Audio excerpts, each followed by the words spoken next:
first day of the offensive, the 47th Corps was able to advance almost 10 kilometers deep into the defenses of the Red Army, while the 41st Corps reached the heavily fortified settlement of Ponyri, through which the second line of Soviet defense passed, as well as the highway and railway leading to Kursk.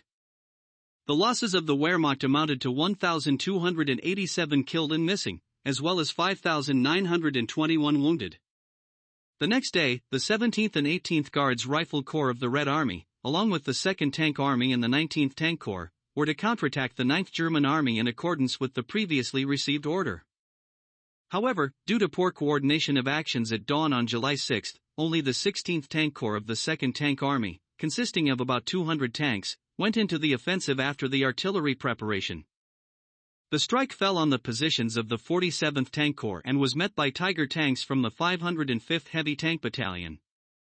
After losing 69 tanks in battle, the 16th Tank Corps retreated to the positions of the 17th Guards Rifle Corps of the 13th Army around the village of Alkovatka, through which the second line of defense passed.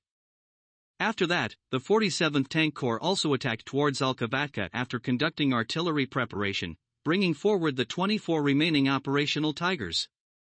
This attack was repelled with heavy losses for the Germans. At 1830, the 19th Tank Corps of the Red Army arrived at the positions of the 17th Guards Rifle Corps, further strengthening the defense.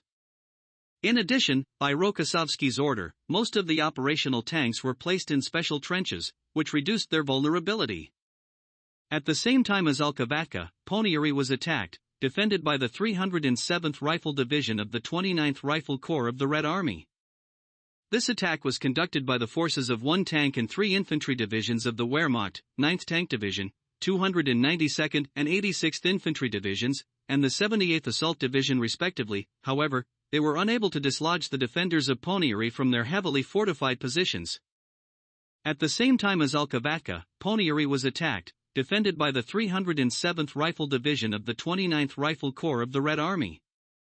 This attack was conducted by the forces of 1 tank and 3 infantry divisions of the Wehrmacht, 9th Tank Division, 292nd and 86th Infantry Divisions, and the 78th Assault Division respectively. However, they were unable to dislodge the defenders of Ponyri from their heavily fortified positions. After that, the settlement changed hands several times.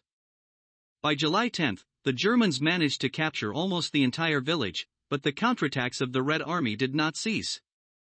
The military actions near Ponyri and the nearby height 253.5 took on the character of a war of attrition, with heavy losses for both sides.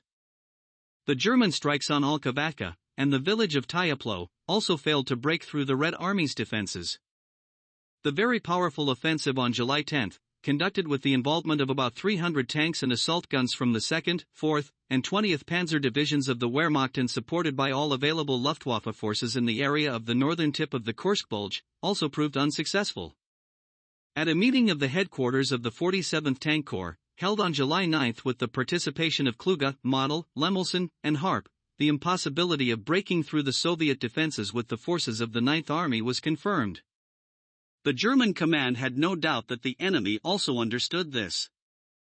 Despite this, Kluge wanted to continue to exert pressure on the Soviet defenses in order to ease the position of the Wehrmacht and SS units advancing on the southern flank of the Kursk Bulge. The German offensive on the northern front began on a front width of 45 kilometers. The next day, the front of the offensive narrowed to 40 kilometers, and on the third day, to 15 kilometers. On July 8 and 9, the Wehrmacht's advance front amounted to just 2 kilometers. On July 10, the offensive was completely stopped. On July 12, the Red Army began its offensive, Operation Kutuzov, creating a threat to the flank and rear of Model's 9th Army. To counter this, the Germans had to redeploy and commit the 12th Tank Division, which was held in reserve for the advance on Kursk, as well as the 36th Motorized, 18th, and 20th Tank Divisions.